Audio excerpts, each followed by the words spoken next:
What's up, banana bunch? Bunch? Bunch?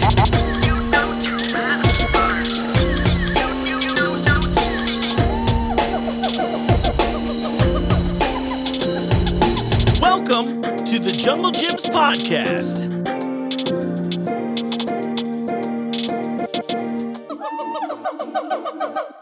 What's up, Banana Bunch? You know what time it is. It's time for another episode of the Junglejims podcast. I'm your host, Mark. Welcome to the show. You know the drill. We're getting some stuff out of the way this week. I got a big episode for you. We've got all kinds of stuff from St. Elmo's. I'll introduce my my other guest here shortly, but I don't want the camera to cut on you. Let's get out of the way the usual stuff here. Of course, thank you so much for tuning into the show. As always, if you're not just watching, or excuse me, if you're just listening along, I would love if you joined us on YouTube to watch along as well, so you can see some of the great stuff that we get to try here. We also produce all kinds of short form content on YouTube, but beyond the podcast, so separate kind of YouTube style videos, YouTube shorts, TikTok videos, Instagram reels. So follow us on TikTok, follow us on Instagram, follow us on YouTube, get involved with the store. We're always trying out cool, unique stuff. Download the Junglejims app. I know I've been talking about that a bunch recently, and we keep making modifications. We've been getting great feedback on it. You can view the weekly ad. You can view the coming week's weekly ad before it gets released in stores, so you can plan ahead. There are, probably most importantly to all of you, app exclusive deals that will get you additional discounts in the store, and you just scan it at checkout. It's really easy. And I always like to thank John for this. But you can also watch the 5 most recent episodes of the podcast on there. I think that's actually pretty cool, too. And it's the video version, too. So you can not watch it and listen to it in the car. Or you can occasionally glance over at your phone when the cops aren't looking. November 9th is coming up quick on us. The International Wine Festival here at Junglejims in Fairfield. Oh my gosh, it's crazy. It's one of the best events. I always get a new outfit for it. That's probably my favorite part of the whole shtick, rather. It's a great event. You can try all kinds of wines from all over the world. I always tell people that it's a place where I don't think I should be allowed to try wines because they're so good. I'm still learning. Our sommeliers here, Michael and Amanda, they've been huge in helping me understand that world. Of course, and TJ over at Eastgate. But it's such a great event. It's a really great way to kind of get integrated in the world of wine if you're curious about it. If you ever wanted to ride the Junglejims monorail, I mean, all of those things. This is a great, great event. So we'll post about that on our website. But I recommend that people follow us on Eventbrite, and that's eventbrite.com. They have an app as well. You can follow places like Junglejims, and then you'll get notifications for all of our events, not just our big festivals, but the wine department does all kinds of other tastings. And we have other events that go on in different departments here. And this will be the way of probably seeing the, not just getting your tickets, but just seeing what upcoming events are happening here at Junglejims. It's a really great idea. Speaking of really great ideas, I brought my friend Johnny Catalano back on the show. What's up, Johnny? Not much, Mark. How are you? Good, buddy. Well, actually, a lot. All right, we'll start at the top. No, yeah. Johnny, I felt like because I was going to tease everybody that we've got St. Elmo's on the show today. So you and I don't want to spoil it for everybody that watches the rest of the show. So I won't give you my review, but we are poured a little Elmo Cola today, they call it. Yes. What do you think? Cherry vanilla bourbon and Coke? Well, I was going to save the first sip for, camera. So thank you. We're going to see. Oh, yeah. Very good. It's very smooth. Like, it's way smoother than I imagined. I won't respond to it, and so you can see my genuine reaction later in this episode. We also use Coke Zero. I don't know if that was approved, but Tyler and St. Elmo's are going to be joining us for trying all kinds of their sauces, their liquor offerings, all of this stuff available at Junglejims. But I brought Johnny back in because we've got a lot going on. Yes. Maybe you should promote. Well, we're doing an event together in like 2 weeks. We should talk about that. Yeah. Well, that's kind of like the focal points of the episode for sure is Mr. Mark Borson presenting the Frighteners on October 18th at the actually, did I get that date correct? It's Wednesday, October. Let's look real fast because I was like, is it? I kept it in my head. I've gone back. I have and forth. so many dates in my head. I know, and I'm like, is it the 13th or the 18th? And then and the catch is, since I was at home all summer, days lost meaning to me. Yeah, as I slowly, where's the word? Okay.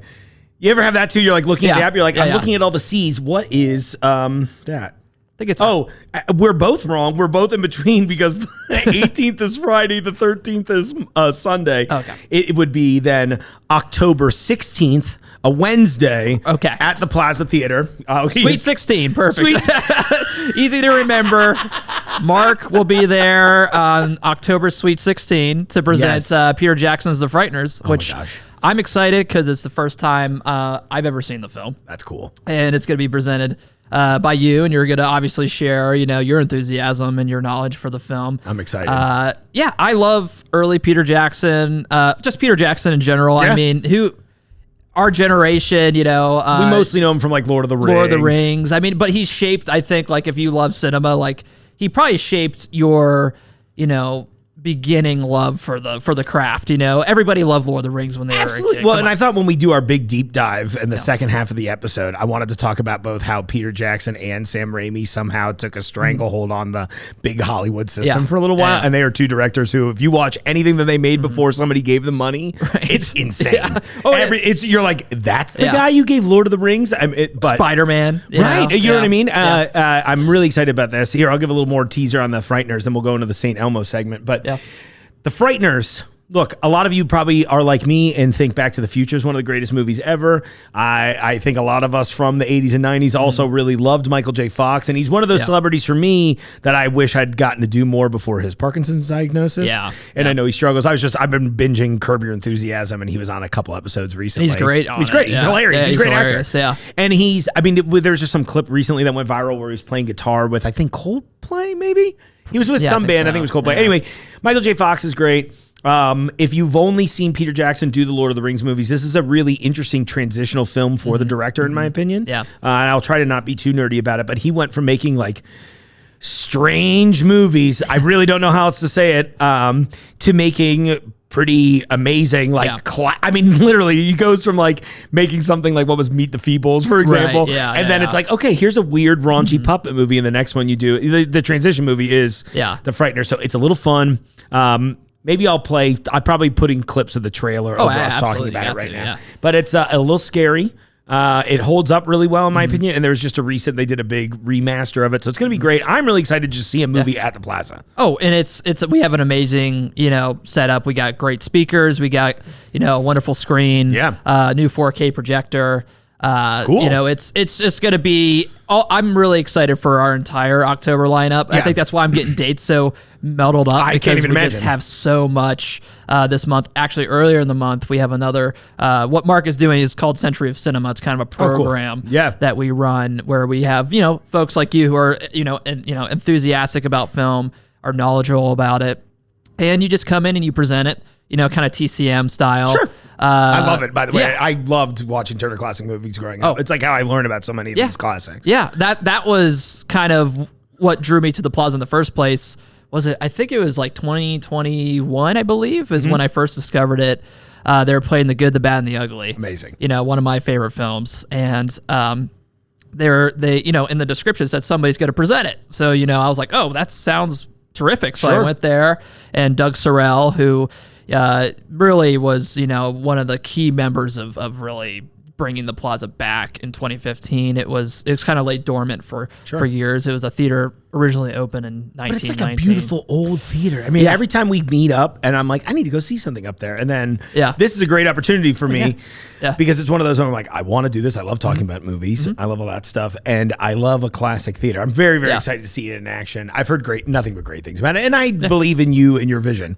Well, I've really tried this year. This was my first year taking over the Century of Cinema program. It used to be Doug Sorrell who used to do all the presentations and stuff. And he really was the one who started bringing in, outside people in the community, people, outside of the community to just, present and get a little diversity as far as like, the films and what we're showing this month. But though I think we have a pretty cool little connection between you and the first presenter where he's showing Army of Darkness. Oh, amazing. So it's like, you got to, I feel like so there's our a lot Sam of Raimi thing later. Yeah, we'll definitely for dive sure. into that. Oh, that's a good one. Yeah, and because like their early careers are so similar, you know.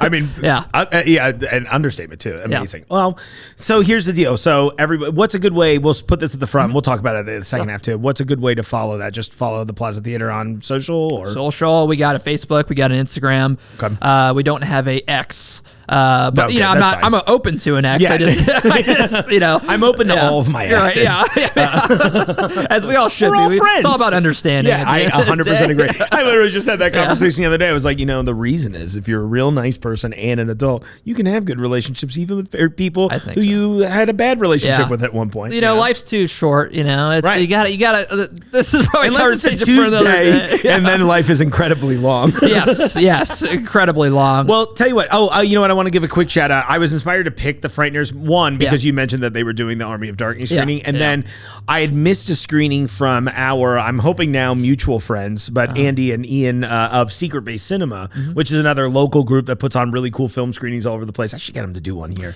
Oh, yeah. I should get you guys to do one here. Same thing, but. They had done a film festival like 2 months ago, and one of the ones they showed was the Frighteners in the middle of the day. I was like, damn, I need to see it because again, it was one I've only seen at home. So this is my first time seeing it in the theater, but I wanted to give them a quick shout out before this. You know what? Maybe here's our transition. Yeah. You got to do a St. Elmo's Fire episode, and we'll get Tyler in here. All right, everyone. So Johnny and I will have these drinks, and I'd like to introduce you to Tyler from St. Elmo's. Hey, what's going on, Mark? Not much. We've been trying to do this all summer, but I just kept dodging you. And unfortunately, you beat the wall, so here you are. I'm so happy that I did. Yeah. I am too, actually. Honestly, the spread looks delicious today. But jokes aside, well, if we can call them that. Jokes aside. No, more jokes. More please. jokes. More jokes, please. Yeah. Well, tell me a little bit about you and who you're here representing. Yeah, absolutely. So I am Tyler Gillespie. I'm here with St. Elmo Foods and St. Elmo Cocktails, and we are here today to drink some drinks and eat some food. How's that sound? Sounds amazing, honestly. I feel bad for the audience who can't partake. Oh, well, but I guess they could. I'm encouraging anyone listening to this right now to also eat and drink through this podcast. Yeah, that's 100%. The only way to enjoy the show. Yeah, well, I mean, it enhances the experience for sure. They come in, they'll get all these. That would be a fun thing in general. I always think about that. It would be great if I had like enough set up in time that we could put together hey, this is what we're trying this week on the show, so come buy this on Tuesday, and then when it drops, boom, you get your little St. Elmo's gift basket. I almost said St. Elmo's Fire, and I was like, I can't do that today. I mean, you can say I'm not the man in motion, okay? As a lifelong Rob Lowe stan, any mention of St. Elmo's Fire is completely okay with me. Oh, yeah, for sure. Yeah, great times. Well, can you tell me a little bit about St. Elmo's? It's like the 300-year-old steakhouse right now. I'm making up numbers. Yeah. Math is strong with this one for sure. That's why I got into entertainment. It was either this or an accounting job, and you're like, I'm gonna go podcast entertainment for sure. I'm like, I could, dude. If just talking for a job sounds good. So St. Elmo Steakhouse. So one of the oldest steakhouses in America. You are correct. Not quite 300. That's fine. But I don't think the country is yet either. No, it wasn't. So I don't want a steak from that place. One of the oldest steakhouses in America. It's been around since 1902. Oh wow. Okay, so it still is 122 years. Yeah. That's amazing. So in Indianapolis, Indiana, there will only ever be one. There's only ever been one. So it's been in the same building since 1902. When you walk in, it's so awesome. Yeah. So the bar there is actually from the 1898 World Fair in Chicago. Right out Tiger Oak. I mean, it's incredible. Yeah, that's cool. Yeah. So before we launched our food line, I actually bartended there. So I got to bartend there for years. See a lot of cool celebrities come through. All the people coming through the crossroads of America. It's what they call Indianapolis. But yeah, it's just one of those legendary steakhouses. Do they really call it that though? By the way, somebody does. Okay, I'm somebody sure. does. I don't because know. I think that's actually the first time I've ever said that out loud, and I felt okay about it. I'm sorry to call it out immediately too. I'm like, is that a real thing? I was like, and then I'm like, what do they say about St. Louis too? No, St. Louis is the gateway to the West. Yeah, I feel like when you see these things, it's like, the crossroads of America. You're like, I think that Fairfield, Ohio, also is using that, or a lot of different places. So I would argue that anything with a highway in it might technically be the crossroads. They're like, of we America. had a railroad once, and it was great. It was really good. It was a really good railroad. Let me tell you about our steamships. Okay, all right. It was 20 years after St. Elmo's had opened, but. I'm so sorry, derailing this immediately. Perfect. Yeah. But you were saying you were making cocktails there. It's a sign too, of a good yeah. podcast. Yeah. Of course, yeah. Like nobody's here for the real content. They're just like, oh, they're drinking booze today. Of course, it's going to be irreverent. Yeah, and for the record, we haven't drank any booze yet, so That's it's the only funny going to part. get better. It's Yeah. 5 p.m. right now while we're recording this. For so we had sure. to wait. 5 p.m. If my boss is listening, I've clocked out. I'm done. We already talked to him. It's fine. Oh, that's he true. he did told just us about call. his love Yeah. of hammerhead sharks. He thought jalapenos were exotic, so we're Yeah. silently judging him. I guess I just audibly judged him. Well, you know, I mean, the good thing about selling booze for a living is you're actually encouraged to drink in the middle of the day. So we're right on brand here. I love it. Yeah. Where did you want to start today? Did you want to start with foods or do you want to start with drinks? Man, I don't know. So we got a couple good things today. So we're going to highlight 3 of our booze SKUs that we have here in Ohio. So we've booze got SKUs, the love booze it. SKUs. Yeah, baby. Love that show. Yeah, we're just figuring out booze SKUs. Okay. It's just Steve and a dog, and he's hammered, and he's 40 now. I'd hang out with Steve in his 40s. Me too, dude. He seems great. I love his content. He's got the now. same outfit on. Yeah, he really does, but for he's sure. like much nicer. He's like, listen, you're doing a great job. I'm like, I don't know, dude. You don't know what I do in my I'm also free like, time. it's weird that you brought a green screen to my house, Mark. Or Steve. It's fine. Yeah. I'm performing as Steve now. So you need to just travel around with the green screen. That would I be think that would amazing. work Just out. pop Yeah. it up. I always we joked all the time. Lucky and I joke about doing bits where we have the green screen up and we put whatever the real thing behind us is on the green screen, then drop the green screen and we're in the same place. that's a It's like great so bit. Yeah. simple.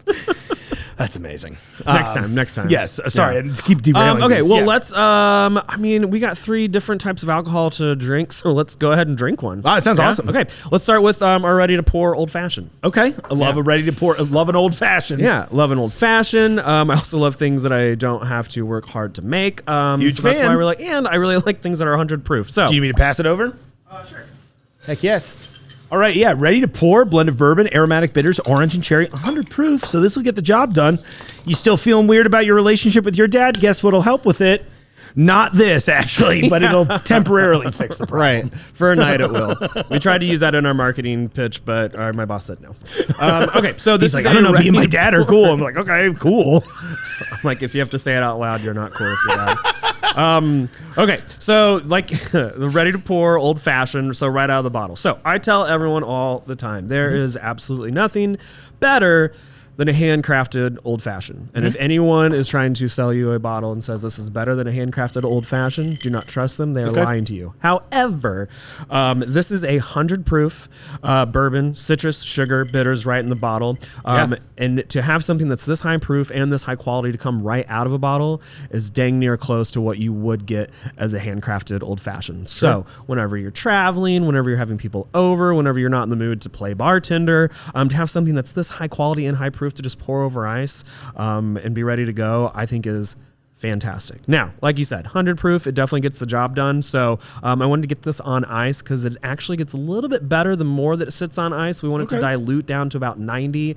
But the reason that this really stands out from some of the other ready to pours that are out there, a lot of the ready to pours that are out there, you get them and it's like 50 or 40 proof, 60 proof. So by the time you pour that on ice, you've got like a watered down version of a cocktail on your hands. If I go to a bar, you go to a bar or a restaurant, and you order an old fashioned and that thing comes out 50 proof, do they put a whole orange in there? Like what? That's orange juice. You don't want that. What is exactly. it? Yeah, Just sip my bitters in private. yeah, Thank you. exactly. For like a gentleman. Yeah. I don't need to pay somebody to do this. Yeah. My top hat's ready. But yeah, to have something that's 100 proof that you can just pour over ice like this, I think is fantastic. So when I really love this glassware too. yeah, Cincinnati, right? I love that too. Oh yeah, that sound. That's how you know we're professionals. Today on the Junglejims podcast. Yeah. The caller that calls in and can identify this sound wins one free trip to Junglejims. Yeah, that's right. Oh my gosh, it's so crazy. I hate that we're charging admission. Cheers. Cheers.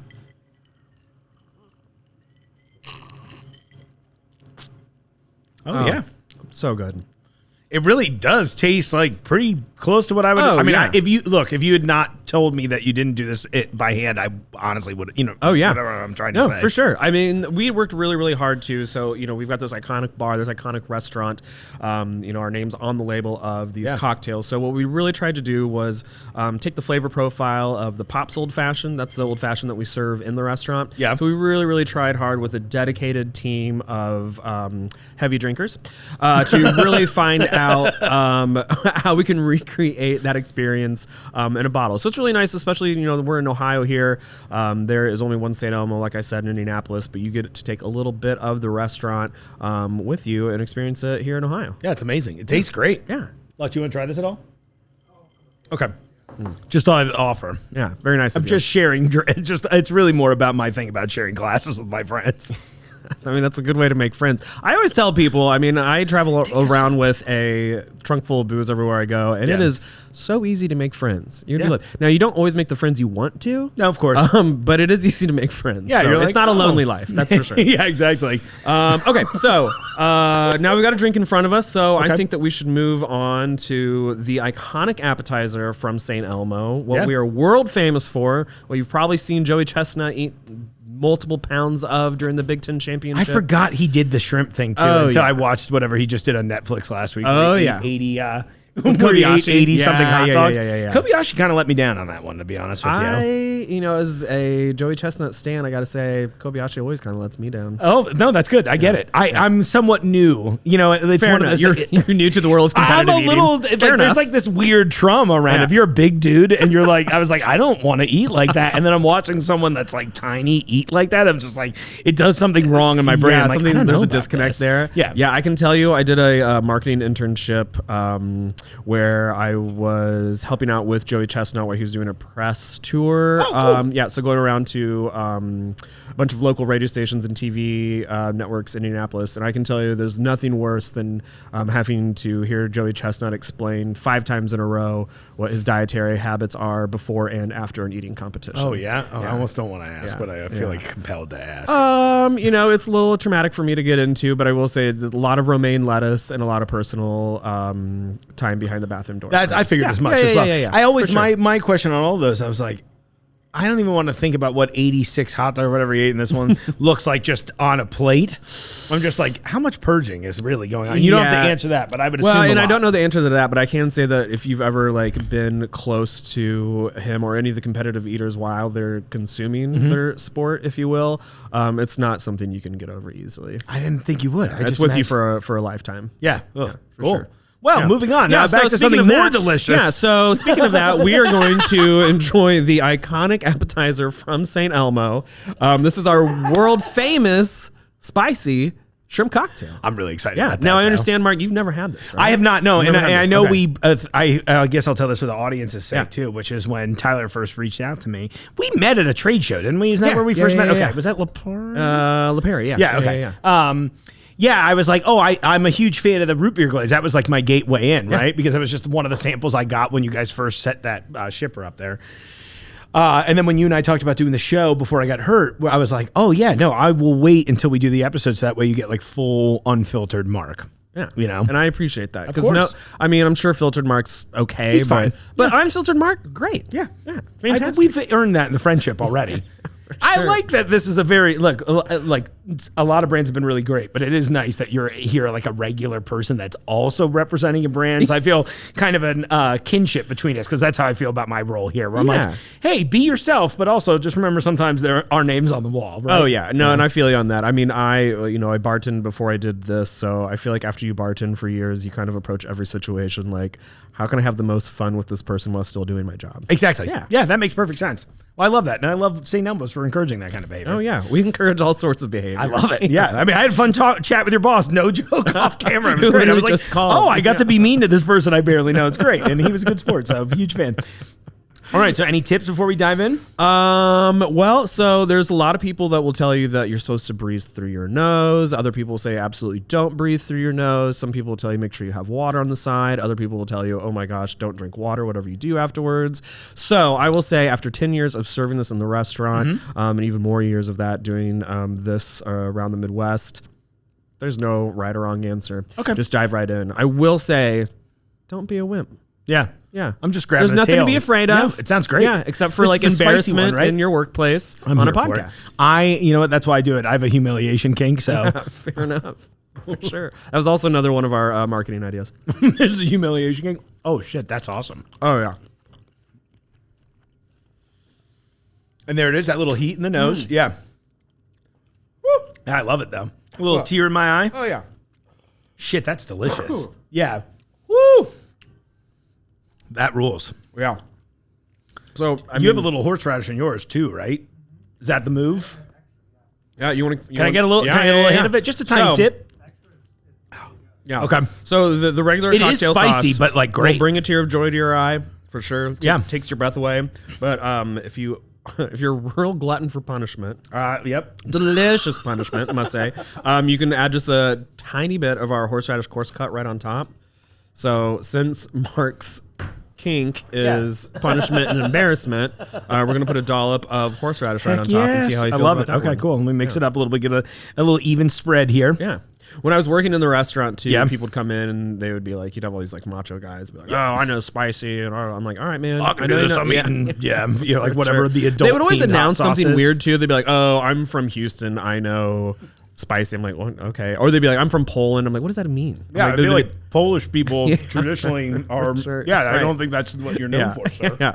Like even worse than people like telling you that they're from California when you're like, that's weird. All I asked you is what you wanted to drink. Yeah, But okay, well, got it. Yeah. in Santa Monica. Right, totally. Oh yeah, I agree. By the way, though, the horseradish. I mean, it's again. Oh hot. yeah. Yeah. Well, I I think- want to take it to the next level for It, sure. it really is, but it's delicious. Yeah, I think I'm gonna have another one actually. Dude, yeah, I'm like sitting here like, oh, am I not supposed to eat it all? I've been eating shrimp cocktail professionally and unprofessionally for so many years now, and it just never gets old. How is it spicy? Because it's not spicy capsaicin. You know what I mean? That's a great point. Like why does it light you up? Yeah. So Lucky's asking. I'll repeat for the audience. It's not like a capsaicin spice. At least we don't think so, right? Because like you've got the horseradish spice. Is that also what's driving the spice in the cocktail sauce itself? So the secret ingredient, horseradish, quality horseradish, and that is it. Yeah, That's awesome. So Okay. I mean, I got asked all the time, like, do you guys soak this in vodka? Which I was like, that sounds insane. Not yet, but Yeah. I'm maybe at home. Yeah. You know, people asked if we soaked it in gasoline. I said no, that would be illegal. I think I don't know. It was Indiana, so I don't think there's many things that are illegal. No, that's true. Yeah, honestly, Yeah. it doesn't seem like a fun state. It can be. Yeah. Indianapolis is a great city. That's Yeah, what of I'll course. say. There, great it's city. perfectly Yeah, done. yeah. We've been out there a lot for like comedy shows in the last couple of years, and every time that, and then Lucky and I were there for what was the thing, Sweets and Snacks Expo, and every time I'm there for something, I'm always like, oh, Indianapolis is a good time. Indianapolis is a world-class city. It was like, I grew up around there thinking, I'll probably never live in Indianapolis. And then I lived there for 10 years after college and was like, I love this city. Well, I heard it's the crossroads of America. It's so the it all crossroads of America. What's not to love? All right, so now that we've had the shrimp cocktail, I that feel goes like so crazy. Like, I mean, I nobody's paying me to say this. It's so delicious in a way that I wasn't even anticipating. You've had Nice. cocktail sauce Yeah. before, Yeah. right? You've all been out there. You've probably had cocktail sauce. This is just like a whole new level across the board. Like, I mean, just the flavor of the base itself with the spice in it. And you have a not very spicy version too, right? oh no, we only have It's one. just the very, okay, I wasn't sure or not. Yeah. Either way, I also, but I don't want to discourage people from trying it because it does have like a little bit of, it's that horseradish heat, but you can hang. Like, yeah. Oh yeah. I mean, they tried really, really hard to, they want it to be super spicy. It's spicier than anything that's out there for sure. Yeah. But it also has the flavor to it. And the flavor's it's awesome. not, this isn't Hot Ones. We're not trying to make something that's going to like make you cry that you're never going to like purchase because Right. it hurts so bad. Yeah. You're going to try this and you're going to be like, oh my gosh, this is the best cocktail sauce I've ever had. but I would watch Vince Vaughn eat this with someone else on a black background. that's very true. Yeah. I thought I like Vince Vaughn. I don't know what I wouldn't watch him eat actually. That's a good point, honestly. Vince, if you're coming in Cincinnati, come Vince, on in. if you're listening. Yeah, right. Yeah. I know he's a huge fan. He's one of my most common email. Sure. Right. Yeah. He's calling right now, actually. You want to answer that? Or Yeah, I will. I was like, no, oh, no. silence it. He's saying things like tall drink of water. He has a lot of his own little catchphrases. He's talking very fast right now. I was like, oh, is he going to do it? Is he going to hang up? Am I going to hang up? I loved you in Swingers. Yeah, exactly. Oh, God, such a good movie. Oh, yeah. Okay, so I think we should move on to our second cocktail. Yeah. This is me pretending that I'm not going to eat this as soon as we hit stop on record. Oh, you can keep eating. I probably will, honestly. Look at me. This man's a shrimp fan. That's Yeah, what he a means. huge fan. Yeah, you guys, if you can't see this, he's wearing a shrimp costume right now. That's what he meant by that. It's so crazy. It's technically a prawn, but I'll let it slide. technically a prawn. Make the famous Elmo Cola. I love that on the back of the bottle here. We have a secret ice chest under the table that I don't tell most people about, but Tyler refilled it for us today. So I'd like to give another thanks to St. Elmo's and to Tyler for doing that for us today. Yeah. It's also like it's a flight of stairs down, so I'll be right back. Yeah, exactly. Okay, so we're gonna make the Elmo Cola. So this is the first alcohol that we put on the market, and it is our cherry vanilla infused bourbon. So just a little bit about this product. So when I was bartending there, we had a classic cocktail that we wanted to go with our famous appetizer. So we wanted a signature cocktail. So we came up with the Elmo Cola. We wanted something that really that was bourbon, was featuring bourbon, but was also going to be really popular with that like Midwestern palate, and it was going to be something different. So what we came up with is we used to take bourbon and we would infuse it with Madagascar vanilla bean and Luxardo cherries. So it was terrible side work, I will tell you. I'm sure. Just these giant vats of Maker's Mark bourbon, and then it was very sticky. Very sticky. Madagascar vanilla bean paste and Luxardo cherry juice, and made this infusion. So we made this cherry vanilla infusion. It was delicious. We paired it with a Coke or a Diet Coke, called it the Elmo Cola, and it was great. You get a 2-ounce pour. You still get this in the restaurant, but you get a 2-ounce pour of the bourbon, and you get a Coke or Diet Coke on the side, so you can do a splash, you can do the whole thing, you can just drink it off the rocks, whatever you want. But it was really great, took off, we were really excited about it. And as a bartender, it was fantastic that whenever you have this ticket full of martinis and old fashions and Manhattans coming through, your most popular cocktail is 2 ingredients. It was fantastic. Yeah, I love that. Yeah. So in 2019, we decided that we were going to work with a local distillery and see if maybe we could bring a version of that to the market. So we did that. We brought the cherry vanilla bourbon to the Indianapolis market, just see how it would do, in our backyard there, and we were really blown away by the success of it. So cool. Really, really blown away by how well it did. So to date, we've sold over 30,000 cases. We're really excited about that. That's awesome. We kind of fell into the booze business. And so we've actually replaced the infusion that we were making with this product in the restaurants. The feedback's been great, and now you can get this in a lot of Midwestern states. You can get us in Illinois, Wisconsin, Michigan, Ohio, Kentucky, and Nebraska. Cool. Because why not Nebraska? It makes sense. They love us in the Nebraska. Big Six. Yeah, for sure. When we were at that, we were like, okay, we got to get to all these states in Nebraska. And once you get to Nebraska, you've made it. That's true. Yeah. It's like Ohio or Omaha. Totally. Both are the crossroads of America. Right. Yeah, are close to. So we're going to do the Elmo Cola today. The easiest craft cocktail you will ever make. I love it. Yeah, so we're going to do it. I'm going to give you the real pour. I'm going to give you 2 ounces. Is that Are you right? sure? Yeah. Oh, yeah. I think it's you can fine. handle it. I've been Yeah. I'll tell myself I can. I'm not. I haven't been doing a lot of this, so I'm trying to step my game up. Okay, gotcha. Well, I'd love to be the person to reintroduce you to having 3 cocktails. Yeah, exactly. I was like, oh no, let me fall back off the wagon. Let's go. That That'd be awful if that was true. Sometimes people tell you things whenever you're doing tastings, and you just kind of like let it go one ear and out the other. I'm like, You're like, this is a normal thing. yeah, I'm here to sell booze, not give you life advice. Yeah, right. Exactly. So speaking I'll take of which, some life there you advice. go. Yeah. There's the Elmo Cola. So boozy cherry Coke, right? You've got smells the great. got the cherry vanilla bourbon in there. Top it off with Coke. Super easy. Yeah, that's delicious and super smooth too. Yeah, and that's 88 proof bourbon in there too. Yeah, I was gonna say I'm not. So generally speaking, I'm not like a huge bourbon whiskey guy. I somehow missed the boat on that, and I live in Kentucky, and I think they keep threatening to make me move out. Yeah. That's great though. The flavor, like the cherry vanilla, comes through really strong. It's like the perfect amount of Coke to mix in with it too. Nice. Yeah, I would drink an Elmo Cola. Nice. And you're not a bourbon whiskey guy. Really? No, not. I mean, I'm not like not against it Sure. either. Yeah, But yeah. it's if you were like, hey, what's your drink? I'd be like, oh Yeah. shit. I'm like the guy in the movie. Beer. Beer. You know what I mean? One I'm like, beer, oh, please. I get I call it coffee shop anxiety. Yeah. I didn't drink coffee until like my early to mid 30s. Wait, you didn't drink coffee until your 30s? I know, but isn't that insane? Yeah, I know. I'm naturally aspirated. Yeah. I know, and I think about it where it was like, Starbucks obviously is like huge. This is a ubiquitous like cultural thing, Yeah. right? And for me, as like a grown man going up to these like 15-year-old baristas, like, what's an Americano? They're just like, dude, just shut the fuck up.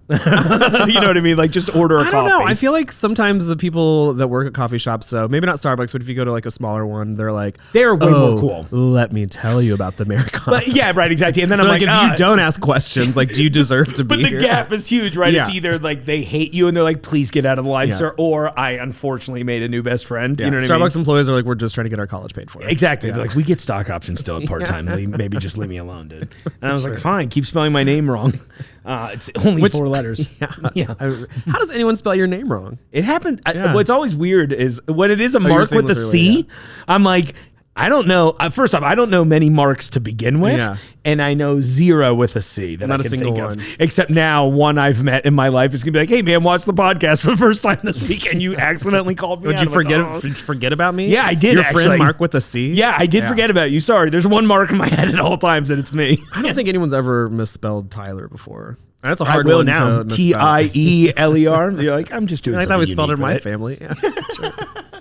That always cracks me up. No, anyway, so yeah, going into that same thing at the bar though, where it's like I was almost like a little too afraid, like without Google. You know, I'm in that weird age gap of like obviously Google and all the shit's around now. Yeah.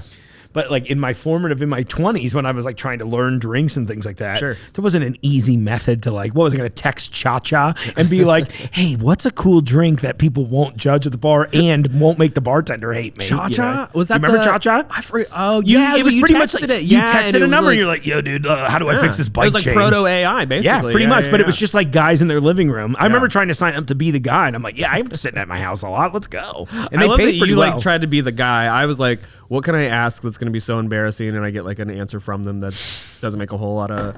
It's going to like maybe be illegal. Yeah. I mean, I love that. Exactly. If I had thought that way, I'm like, oh, I was too paranoid for that. I still am, you know? This was delicious. Oh yeah, boozy cherry Coke, man. It's not bad. Who knew? Yeah. I've been drinking regular cherry Coke for too long. I didn't have any idea. That's awesome. Yeah, I mean, I think that if you add 88 proof bourbon to anything, it makes it better. It's weird how that works. I'm talking Yeah. cola. I'm talking ice cream. I'm talking breakfast cereal. Anything. Yeah, I mean, that's how I serve all of my best cereals now. It's just like, Best you know, cereals, Fruit Loops for goes a sure, little better yeah. and a little, you know. I was like, I love staying at Mark's house. Yeah, you got to stay for the breakfast, man. It's crazy. yeah, and then you probably have to stay through lunch. Yeah. There's like a whole nap period Right. involved. It's great. I got Yeah. extra couches. It's perfect. That's awesome. That's delicious. 10 out of 10. We'll drink that again. That's the Nice. one I'm going to beg you to leave with me. Deal. Also available here at Jungle Gyms. Conveniently. Funny how that conveniently. works. I know, Yeah. it's so crazy. I was so excited when you're like, can we do any of the booze things? I was like, we can do whatever you want. Yeah. If you have a weed pairing, let's go. You know, Not yet. not yet. Yeah. Indiana's not Actually, the state let me for call that my yet. boss again. Yeah, So- exactly. Yeah, Indiana. That would be so Yeah, funny. not a weed-based Indiana company. Yeah, can you imagine that? Oh my gosh, I'm sorry. If you need me to cut that out, I will gladly. Oh, I don't think you need to cut. Okay, anything cool, out. perfect. Yeah, That yeah, I yeah. didn't want to, but I wanted to offer. No, you're totally purely a fine. courtesy offer. Yeah, you can Tyler. meet every year whenever we like do our annual like planning meeting. I'm like, so we're getting into weed yet? And they're Yeah. like, no, we're not. That's illegal. Yeah, not until the state changes. Yeah. I know how that goes. I live in Kentucky still. I'm just like, I don't have weed. And then you cross over the bridge, and they're like, oh, we have it over here. Yeah, and it's like in a regular. It's like at a nice Apple store. It's the same kid from the barista. Sure. You're like, how are like the liquor stores shadier than the weed stores? It actually is really funny. It tells you a lot about the usage, I guess. Yeah, Maybe. right? Oh, that's too funny. Okay, Amazing. Sorry. well- Like I said, this would be an hour of us derailing it. I mean, I feel like derailing is the sign of a good podcast. So I it's agree with totally that fine. too. Yeah. Like, we're Yeah, not yeah, here yeah. to talk about the product. We're here Right. to talk about it. I mean, if I showed up and was able to talk about horseradish for an hour long, I don't know what I would talk about. Right, we run out pretty quickly. No, I'm glad. This is good. You have a personality. It's great. You're welcome anytime. I mean, you were appreciate welcome it. anytime beforehand, but I just want to make sure it's clear to the public. I mean, we've got like 4 more St. Elmo products back here that we're not featuring today. Yeah. So yeah, stay Well, tuned at for least the Root mention Beer them. Glaze episode. That'd be coming good. soon. Yeah, where I will be glazing myself in a bathtub. We've already done that. The chili companies didn't want anything to do with me afterwards. I feel like you guys might be on board. I do love the I don't Root know if Beer we're looking Glaze, for though. a new celebrity sponsor, but Yeah. I'll run it by the team. Yeah, for sure. Okay, well, I feel like we should maybe, now we've had 2 drinks, we've had an appetizer. Let's Yeah. get to the second food item. Okay, That sound yeah, good? it's in. Are we doing Yeah, crab yeah. cake next? Oh yeah, we're doing crab These cake. look lovely. Brought to us by Vaz over in the seafood department. Thank you, Vaz. Thank you, Vaz. So great crab cake, but we're going to put our remoulade sauce right on top. Now, this remoulade sauce, so all the sauces that St. Elmo's sells are all based on sauces that we use in the restaurant. Oh, cool. Yeah. So we don't have an item that's permanently on the menu, but we do a remoulade when we do like seasonal crab cakes. Okay. And then we actually do shrimp po' boy sliders in the 1933 lounge. Oh, that sounds good. Yeah. And we use the remoulade on there. So the remoulade, one of my favorite sauces that we have. For me, it just goes so well with any seafood that I have in my freezer that I'm trying to get rid of. Sure. Encourages me to eat more seafood. Turns out that if you put a delicious sauce right on top, I'm more apt to eat seafood. But it goes perfectly with crab cakes, which is what we got in front of us today. So Heck yes. I'm going to pour some right on top. Heck yes. Do my name in cursive. Oh. Well, it's not as visually striking as I would like it to be. I don't know. It looks pretty striking. I'm going all kanji today. This is mikan, which means orange. Oh. Multicultural. And we air fried these crab cakes. Which that was honestly probably a pretty power move. Oh, yeah. I didn't know we could pull off the Maillard reaction in an air fryer. But here we are. Look at that. It looks beautiful. Oh my gosh, that's so good. I haven't tried this crab cake in particular before that she had out there, so I was curious about that to begin with. Have you tried the remoulade? I've not. Oh, it's so good. No, I really was waiting until you came in to try all these just to be safe, because I'd hate to be like, oh yeah, no, I already like it all. Like, did you try the crab cake yet? Oh, baby. Yeah. Oh yeah. Oh yeah, we got you, brother. And I left the other ones in the air fryer for you, buddy. Oh, you took it out already? Cool. Lucky's off camera today, tasting along with us. The crab cake is delicious, by the way, so I'd recommend that too. Oh man, the remoulade, It goes crazy. yeah, it's so good. It's like a sophisticated tartar sauce, you know? Yeah. And it doesn't have too much of a Cajun kick to it, but there is a little bit of spice in there. I know that spice can scare some people away. I always like to warn them, even going back to the cocktail sauce, which says very spicy.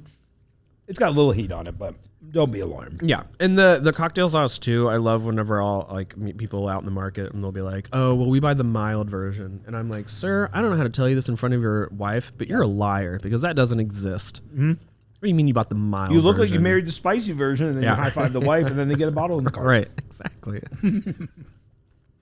That's sales, baby.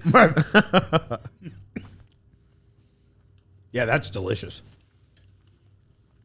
Man, Vaz definitely recommended a good crab cake too. That's great. Yeah, it really is a great crab cake. I wasn't sure what to expect in the crab cake because you see any of the packaged ones, and I'm like, all right, well, let's see. Yeah, and I But trusted this her. is but this, I mean, it's hard to see on camera, but I will say it's like almost all crab meat and very little breading holding together, so I'm on board. And the sauce goes so crazy. Yeah, with and it. the fact that you can buy that in a package and throw it in an air fryer is Yes, in 15 minutes with this, between that and the bottle, we had fresh tasting crab cakes and delicious remoulade on it. I think I'm eating wrong here. I think we just unlocked a new thing. Like, oh, that's what I should have been doing for the last 3 years. this whole time. Yeah.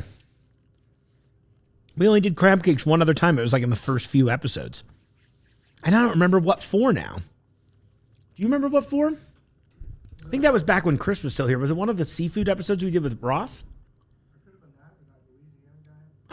I think that was what it was because he brought in the remoulade for it. That's right. Cool. I feel like crab cakes is one of those foods too where you have it and you're like, why don't I have this all the time? Yeah, you're like, it's delicious. But Yeah. I bet if you did a whole week of just crab cakes, you'd be like, this is why I don't do this all the time, actually. Yeah, it's why I'm not eating shrimp cocktail 12 times a day, even though I'm like, damn, that's so good. Which I will say 9 out of 10 doctors do recommend that you eat shrimp cocktail for every meal. That's a fact. It's crazy. You can look it up. You can Google it. That's 100% There's only fact. 1 out of the 5 doctors that says no, Yes, I think, exactly. which is crazy. Exactly. And he's hired by big shrimp to Yeah. But big shrimp is one of those good, giant corporate conglomerates. That's my favorite kind of big. Yeah, you're like big arthropod, whatever it takes. That's for sure. Don't trust Big Prawn, though. Yeah, Big Prawn, that's a costume Yeah, only. And I'm wearing it. That's great. That remoulade goes awesome. I think my favorite so far, I'm still leaning cocktail sauce first. I feel like I would put that, remoulade? No, the remoulade's good. That's my second place. I'm actually going to go a little the... Are you dipping the crab cake in the cocktail sauce? I think this might be crazy. Oh, my God. I got to do it, too. We on to something? I think make sure you have a little of the remoulade on the crab. Yeah. I think that was where I messed up a little bit, but I think I just like the cocktail sauce. It is powerful. So I think I maybe dipped a little too hard, but no, am I crazy? I kind of like it. Oh, no, that's really good. Yeah. That's really good. So I always think back, there's some place that we used to always go to downtown that's been gone forever. But we'd always end up making what I ultimately referred to as tartar tail because cock tar didn't sound like the right sauce. It doesn't. But it was, yeah, right, exactly. But it was Not a in little this tartar. market. No, I mean, maybe we're gonna change. I'm changing the world, baby. Be the but it would change be a you little wanna be, bit, man. Yeah. I think Full a little support. tartar sauce, a little cocktail sauce mixed together, you kind of get like this fun little funk. But now that I have high quality versions of it, I'm like, okay, I think that's the new future move. And she's back. All Yeah, right. exactly. Yeah. I'm really. It's 2003 again. Let's Yeah, go. yeah. You know.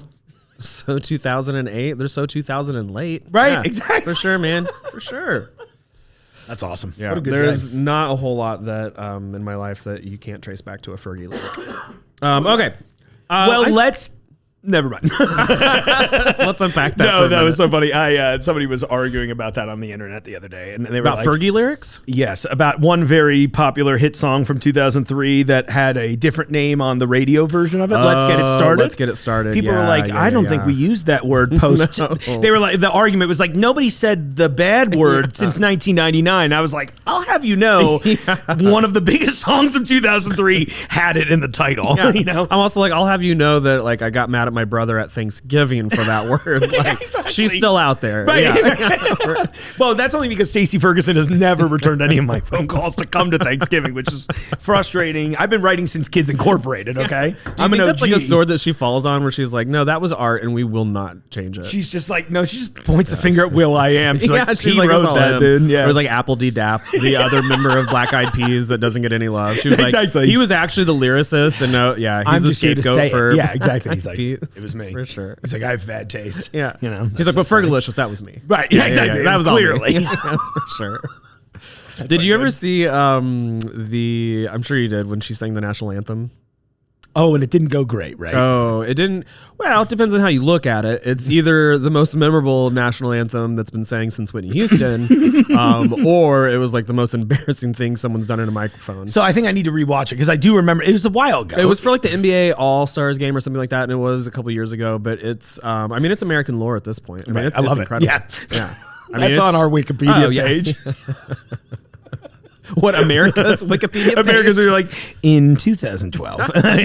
Does America have a Wikipedia page? Hopefully not, Yeah, honestly. right, It just yeah. because it would just be I just feel edited like no one all could agree day on long. what it would say. Of course. Yeah, they're like, yeah. Can you imagine just watching the edits and they're like, you know, we're just going to Not during election year. Yeah, we can give America a Wikipedia page next year. Yeah, exactly. We'll wait. We'll see how it goes. Yeah. sure. Oh, gosh. Okay, well, before we derail this entire thing into politics, I think maybe we should have another cocktail. Sounds great. Just like all great discussions.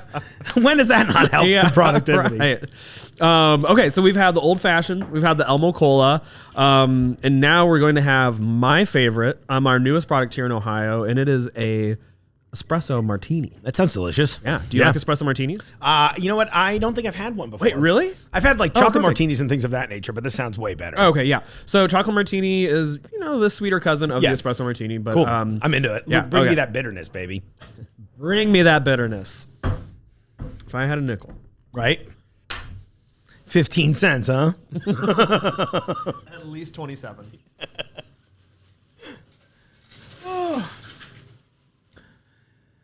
This sounds good, though. Oh, yeah. So, espresso martini, hugely popular cocktail right now. If any of you listening have been out to a bar in the past 2 years, surely you've seen the nightmare that is whenever like one person orders an espresso martini and like 13 other people are like, oh my God, I'll have an That's espresso a martini. great idea, Yeah. Caffeine and drink in alcohol bulk. together at last. Yeah. Yeah. But Red Bull and vodka would never. right. The espresso martini is the vodka Red Bull killer. So it's super popular cocktail, kind of a headache to make, and it's also different. Just basically everywhere you go, there's all sorts of different ones out there, and you get some and they're like really sweet or they're really creamy. So it's kind of like a chocolate martini, Right. Which no disrespect to the chocolate martini. No, I mean, I haven't had one in like 22 years, to be honest with you. I'm Sure. just like, oh, cool, you know? But an espresso martini, it is not. So what we've crafted here, this is a ready to pour espresso martini. So you don't have to do anything. Those of home that are listening, literally just pour this in a shaker with ice. And I'm going to shake it because that's what you do with a shaker. I love it. Yeah. Hopefully this is really coming through at home. It's such a pleasing bit of audio. Yeah.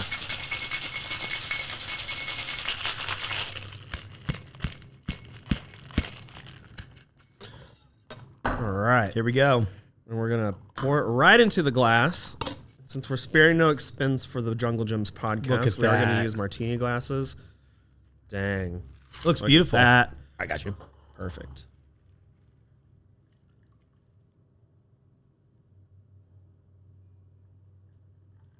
Wow. And there you have it, an espresso martini. So Looks beautiful. Truthfully, you don't have to do anything. You can just pour this over ice if you want to. It smells good. It smells really good. So this is vodka, vanilla liqueur, chocolate, and coffee extract right in the bottle. So don't have to do anything. You shake it over ice, put it in a martini glass if you're feeling fancy. You pour it right over ice if you're in a hurry. Yeah. But I think it's fantastic. It's 70 proof. Now with our recipe, we didn't go overly sweet. We didn't go creamy. The idea being there, you can always add. If you're at home and you want it to be sweeter, you want it to be creamier, you can just add a splash of oat milk. You can add a splash of creamer in there. You can add some simple syrup, some sugar. Yeah. But you don't have to. So you got this really nice, clean martini taste where you get the chocolate, you get the vanilla, you get the coffee extract in there. And most importantly, you get the 70 proof vodka as well. Yeah. But you get this really clean tasting martini right out of the bottle. I think it's fantastic. Oh, yeah. Isn't that good? That's crazy good. Yeah, so good. Oh, I would be one of the 13 people like, oh, it does look good. Yeah. I'll also have one of those. Right. Sorry, Tyler. I'm like, actually, there's people outside the studio right now trying to get in. You just crazy. see You one just- espresso yeah. martini, and they're Just like, hear "I'll that, have, yeah." Someone say espresso martini, like, let's George turn up A. on a Romero's Tuesday. martini of the dead energy, you know? I would watch that. I would. Me too. Yeah. It would be about just social commentary on people in the bar. I think it would be brilliant, honestly. sure. R.I.P. to a real one. This is delicious. Wait, did George A. Romero, is he dead? Yeah, I think so. I'm pretty positive it is. And then, but now I'm afraid to Google it in case I'm wrong. Yeah, but that's what honestly- the YouTube comments are for. They'll Honestly, be like, it's what he would have wanted. yeah, death for sure. Yeah. I mean, he made a whole living out of it. So It really did. Yeah. Night of the Living Dead. Oh my gosh. Pun This is great. intended. Yeah, Isn't right. this good? Yeah. It's a- Cheers, man. Yeah, seriously. Thanks, Tyler. Appreciate Yeah, it. of course. Yeah, the espresso martini is my favorite, and it's 70 proof, so it's made with Indiana vodka. I love it. Are they known for their vodka? Not Is this the yet. Crossroads of so vodka? this is a new vodka that's actually in there. This is fun. So this is it's the Crossroads of vodka. Yes.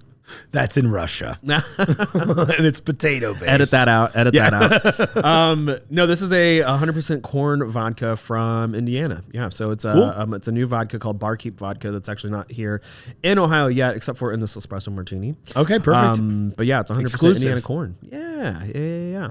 That's awesome. So again, just trying to like mimic what we serve in the iconic bar of St. Elmo, and I think the espresso martini especially is a home run. this, I love it. it really is. And think it's so honestly, good. making it so easy this way. And you Yeah. nailed it too, where there's like a little bit of sweetness. Yep. You get that, but I still get the strong coffee flavor too. Yeah. Because now I'm just thinking about if you were making these fresh, I just imagine having to pour espresso or. Oh yeah, you know, I mean, whose house has an espresso machine in it? There's that. But Yeah, I do right. tell people. So actually, the number one question that we always get is there caffeine in this? Oh. Yeah, I didn't even think about that. Is yeah, there? right. There is trace amounts of caffeine in here. Okay. Do you remember Four Locos? Yes, I really, Yes. I was in the height of my enjoyment days. Same. Wait, what years were you at IU? At IU, Yeah. 2001 through 2002 and a half. and I was yeah. I was there from 05 to 010. Okay, yeah. So yeah. Oh, so you actually got through it. I got asked to leave. They were like, Mr. Borson, we Well, know no, you're I was having in a great Bloomington time. until Oh. 2010. Yeah, that's different for sure. Oh my gosh! But- Let me tell you a story about the sample fountain or sample gates. What was the fountain? Sample nearby? gates? What's Yeah, the yeah. fountain though nearby? The Hall Watcher Fountain. Yeah, I got a good story. I will not tell on air after this. It's Perfect. funny. Yeah, That's for the Jungle Gyms after dark. that's right. Yeah. Find us on podcast. OnlyFans. Yeah. Subscribers only. Yeah, exactly. It's just me being like, so this is why I got thrown out of college, and also we're having snacks. You know, $2.99 featured in Jungle Gyms. it's in the app. Well, so the reason I bring that up, dude, you got to follow the app. Yeah. Is because Four Loko. So Four Loko, if you don't know, were these energy drink malt alcohol beverages that were a terrible idea. Well, depending on who you ask, but Responsible for most of the best memories that I can't remember. Yeah, exactly. I mean, what could possibly go wrong with like grape flavored 24-ounce malt liquor energy drinks? Turns out a lot of things. For sure. So the FDA is like, hey, so you're not allowed to add alcohol and caffeine in prepackaged bottles anymore, right? So, but what you are allowed to do is we have coffee extract. That's where the espresso flavor comes from. The coffee flavor comes in there. So it's got naturally derived caffeine in it. So there's technically caffeine in there, but the cool thing is that there's not enough caffeine in there to keep you up at night. So if you want to do it as an after dinner drink, you want to make an affogato, pour it over ice cream. Oh, that would be a really great good. way. Yeah, that sounds awesome. Okay. You can do that and it's not going to keep you up at night. Now, if I have friends over and we're going out dancing or we're trying to make a night of it or it's just like Tuesday and we're feeling sad, whatever, you can just add a cold brew to it. That's my favorite way to just kind of like kick it up a notch. So if you do want that caffeine rush, that's a great way to do it. But really what they did here is just make it as accessible as possible. So again, you can add caffeine, you can add sugar, you can add cream if you want to, but you don't have to do any of that in order to enjoy it because by itself it is a fantastic clean espresso martini. It's delicious. delicious. 70 proof. Yeah. And again, we want high proof with this, not quite 100 proof, but it's high proof. And like unlike some of the other ones that are out there where you get that 30, 40 proof, you're going to have to add vodka to it when you get home. So what's the point of that? Right. Yeah. And this hits that. How do I say this? When you get those lower proof versions, right? I think people sometimes like it because you cannot taste the boozy note, right? Yes. Right. And so they're either are going to add it for the party reasons, but for me, this is perfect because you don't really get that like over the top alcohol flavor. Yeah. I'm getting literally espresso, chocolate, and maybe like a little bit of vanilla in there. That's really all I'm tasting. It's great. Pretty well balanced. Right? Yeah. It's, I would say, honestly, that's an understatement. Yeah. Oh, great. I appreciate that, man. I appreciate that like it was my You product. can tell because I'm drinking the most of it out of all of them. Yeah, and this is your first espresso martini, right? I know. It's really, really good, too. So you've now ruined me potentially forever. I mean, I've set the bar pretty high. Yeah. Oh, I see what you did there. And also, I'm short. Yeah. So I go up to the bar like this. I'm 5'7", man. I know. Look. Yeah, I'm 5'7", soaking wet. You know what I mean? Right. It's delicious. That's killer. Oh my gosh. So I got to ask you this. It's something I ask everybody, and you don't have to answer, but do you have a favorite in the lineup maybe favorite drink, favorite non-drink? Oh, yeah. Oh, for sure. That's easy for me. Okay. So the espresso martini is my absolute favorite. It goes so hard. Oh, for sure. Yeah. I mean, I'm a little traumatized from the cherry vanilla bourbon just because of having to like make it in the restaurant, right? You serve it so many times. Even though it's our number one seller, we love her. But then the old fashioned is also great. But at 100 proof, for me, I'm like, I don't drink a whole lot of 100 proof stuff anymore. Right. So I'm drinking things. It's not that I don't. It's that I can only drink a little bit of. Right. The espresso martini for me is my absolute favorite. It's 70 proof. There's so many things you can do with it. It's the one that I go through the most at home because it's the cocktail that my friends are always asking for. Yeah, it's great. And it's also the cocktail that is my least favorite to make. So as someone who's formerly bartended, when people come over naturally, they're just like, oh, Tyler, would you love to spend this entire social gathering making us handcrafted cocktails? You're like, sure. Yeah, for sure. I'm like, this is so annoying as I'm like twirling around my kitchen in like an apron, right? With like, Dual swizzle sticks. Yeah, for sure. Exactly. Thought you'd never ask. So definitely the espresso martini is my favorite of the alcohols. Cool. Now out of the sauces, I will say just a shout out to our seasoning. So we didn't. Yeah, we had them on the seasoning. table. Yeah, we didn't dry scoop like we threatened. We didn't. No, we didn't do the St. Elmo's challenge where you have to eat a tablespoon of. It's pre-workout, dude. Yeah, pre-workout. A tablespoon of steak seasoning without a glass of milk to wash it down with. No, but this is the exact steak seasoning that we use in our restaurant. So you would think, I've worked for this company for almost 13 years now, and you would think that I would be sick of this flavor profile. This goes on every single steak that they serve in St. Elmo and Harry and Izzy's sister restaurants, the whole thing. And it turned, shout out to the smoothie guy out there. We love it. What's up, man? I still use that on everything. I love it. I literally used it last night.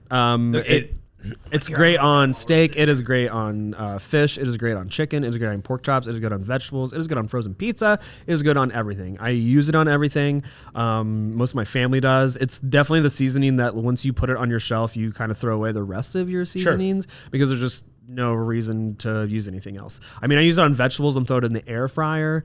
I mean, it's just fantastic. And then we have the blackened seasoning as well. It's kind of the same, but just got a little bit more of like a Cajun blackening kick to it. Yeah, that sounds good. And so I enjoy that, but the steak seasoning itself. How can you go wrong with like Yeah.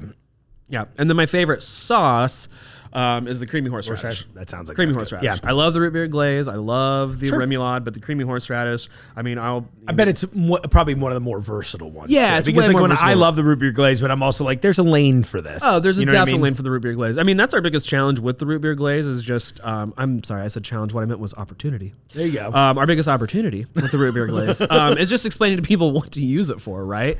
Because it goes great on, it's a great marinade. You can use it on pork products. We use it with, there's a slab bacon appetizer in the restaurant that we use it to. Oh, that would probably they use be it as a crazy. glaze, and then they actually heat it up. Damn, and I use guess it I'm as a coming to dipping sauce. Indianapolis, dude. Yeah, you got to come to Indy, man. What am I I mean, thinking? these products are fantastic, and like I said earlier, this gives you a chance to really enjoy the St. Elmo experience in states where you can't visit the restaurant. Sure. But you got to come through the actual restaurant when you're in Indianapolis because it's one of a kind, man. Yeah. There's a reason it's been there since 1902. That right? makes sense. Yeah, for sure. Yeah. Everything today's been delicious. It's one of those like hard days where I'm like, I don't know how you'd pick. But I mean, Yeah. you've been there a long time, so you have time. You have a nice research window. Yeah, to yeah. It's a discover. very large research window for sure. What's the last sauce that's here? Because that's a newer one, right? In the black label, is it Izzy This guy? sauce? Yeah. So this is our new Izzy to sauce. stores at least. I guess. Ish actually. I'm No? just gonna have to say no. Yeah, No, you're that's okay. on I'm that one, wrong. sorry. Yeah. I just hadn't. I was seen trying it to find a before, way to not tell the host of the podcast You he can was wrong. tell me but- off, Okay. dude. Let it rip, bro. Have you seen our YouTube comments? That'd be like the nicest thing somebody said to me. So this is our Izzy sauce. So this is actually one of the first ones that we launched with. That's even funnier. Oh, it's the first one. Perfect. Well, but it was. It's not on. It's on the shelf, not on the rack out there. So that's why. Yeah. There you go. Sure. Whatever you have to do. And let me made take you the feel better L. now. It's cool, dude. Yeah. Making it worse. I'm just here to promote it. I don't give a shit when it came out. So this is our Izzy sauce. It is the only steak sauce that you'll find in St. Elmo Steak House. Okay. But it's a really traditional steak sauce. So it's like an orange butter brandy flavor profile on there. So a really old school I think we've been pre-prohibition. eating steak sauces in different places, if that's how you're describing that one. That sounds actually good. Yeah. And Yeah. we do in the restaurant you can get your steak, specifically your New York strip Izzy style, which means that it's going to be pan seared, encrusted in peppercorn. Oh, wow. And served in a bed of the Izzy sauce. Nice. Yeah. Which is also a fantastic way. Just the to way enjoy we your laid steak. Izzy to rest as well. Well, so he was Pan-seared and peppercorn is crazy. I had Honestly, the same request for my He funeral. was the second owner of St. Elmo's up until 1986. Okay. And that probably is how he's buried. I don't really know. Would Yeah. you not? I mean, if I had the, if any, and I'll say this to all my Pan-sear me and restaurant crust friends. me and peppercorn, Yeah. maybe. That's how I want to go, for sure. And the soundtrack is just Eddie Money's "Take Me Home Tonight" on repeat the entire time. Yeah, I don't really know how I want to be buried. I just want to make sure there's a hologram of me involved. Oh, that would be cool. Yeah. Yeah. We go full Tupac performance on it. Oh, yeah. Right? Yeah, That's yeah, what I yeah, meant. for Yeah. sure.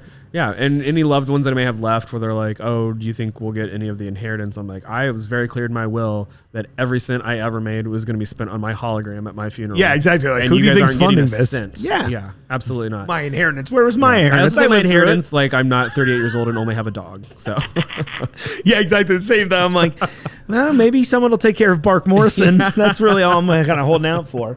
We'll see how long I go, let alone him. He's 2/3 through. That's amazing. Oh my gosh, Tyler, this has been a great day. All kidding Oh my aside, gosh, this it's been has so delicious. fantastic. Yeah, I'm glad we finally got to do this. yeah, So I've been thank you looking so forward much. to this since we started talking about it. And, Yeah. I know you guys have a lot of fun around here, so I really appreciate you allowing me to come through and anytime. speak everything. St. Seriously, Elmo. yeah, I'm sorry it hadn't happened sooner. Truly, No, this is a it's great really time. fun. You're really fun. I appreciate it. And I man. look forward to our holiday collab that we're we cooking got up behind some, the scenes. cool stuff coming up Yeah. in a couple months. So And I'll stay tuned. try. You know what I'll probably do is maybe the day whenever we do that, I'll make sure that we do a little bit of socializing beforehand, so people come try some stuff too. Oh, I think it'd be fun. Yeah. Yeah. I can't wait to force feed strangers cocktail shrimp. Hey, I've made a living out of it. So, Yeah, exactly. yeah. I was So like, welcome to the party, then Mark. that's your Yeah. kick. Yeah. Oh my gosh, Tyler, an absolute pleasure. Seriously. Anything else you'd like to plug in the meantime? Obviously, restaurants in Indianapolis. We've got all this product here at Jungle Gyms. Is there a website or anything like that you want us to follow? I mean, you can go to StElmoSteakhouse.com. You can go to StElmoFoods.com. You can also go to StElmoCocktails.com and follow us on Instagram and Facebook and whatever your favorite form of social media is. Cool. I'd also like to add my band's performing this Friday night. No, I'm just kidding. Wait, do you have a band? no, then I for don't real? have a band. Oh, No, that not would be at all. awful. Excuse me, that would be awesome. No. It'd be If I awful had a if you were- band, I would have like pushed for it to be like the lead-in music for today. I mean, that's totally a thing. If you want to just make a song, I'll play it. Whatever. Sure. Let's go, dude. All right, I'll get in the lab, and then next time I come through, I'll have a song. How's that? That would be honestly incredible. I've been trying to build a Jungle Gyms band since I started here. You see all the right. instruments on the I wall. mean, I see all the Lucky's really animatronic, talented. like, yeah, monkeys we have the out there animatronic playing. bands. I was Yeah, just like, for I'm trying to sure. replace Chuck E. Cheese, okay? Mr. Edward Cheese, I'm Your time doing is done, things. man. Yeah, exactly. Edward Cheese, you're out. Get back to your cheap pizzas. I got to play a song. No one likes your pizza, bro. Tyler, thank you so much for coming in. I appreciate all the reschedules with all of my breaking of bones. I loved your glassware. I think I said that on the air as well. It was a really great time, and I'm very much looking forward to joining you at the restaurant. All right, well, on that, let's talk back into the movies. Where do you want to jump in? Do we want to jump in Raimi and the Raimi connection? I think that's a fun conversation for the film nerds out there. I think so. I mean, it's, Raimi's another one of those filmmakers, I feel like, from our generation who probably shaped a lot of like the cinematic language that we came to understand, you know, and Peter Jackson's very similar, and they have, similar career trajectories, as far as like, they started with kind of these like mixtures of like Three Stooges mixed with like, Universal horror mixed with, which is wild to think about. It's that type of thing. And then they went on to direct like really huge blockbuster Hollywood and films. Still kept the energy. That's the thing. Yes. So I guess to back up for anybody listening that's not familiar, Sam Raimi is a director that we're also talking about. Peter Jackson, the other one. So Sam Raimi, if you're a kind of a casual film person, you probably know Sam Raimi for doing the Spider-Man movies with Tobey Maguire. He also did the second Doctor Strange movie, the most recent one, which was fine. Yeah. It actually has one of the most Sam Raimi moments ever in a movie. It does. And that always cracked me up. It's like they reveal that Doctor Strange is controlling a corpse. Yeah. And then like this hilarious guitar squeal comes out of nowhere. I don't think I've ever laughed so hard in a movie theater. I didn't love the movie overall, but I was like, oh, that was such a moment that I was like, oh, you're still in there, even inside this big machine. So anyway, and then Peter Jackson, like we said earlier, Lord of the Rings. But I just wanted to provide a little context there. But you made a great point about them shaping cinematic language because they were like the interesting indie guys who one of my favorite things this comes up a lot in music, and I think about the band Greta Van Fleet, for example. I don't have any I got to interview them on one of my old shows. They were very nice guys.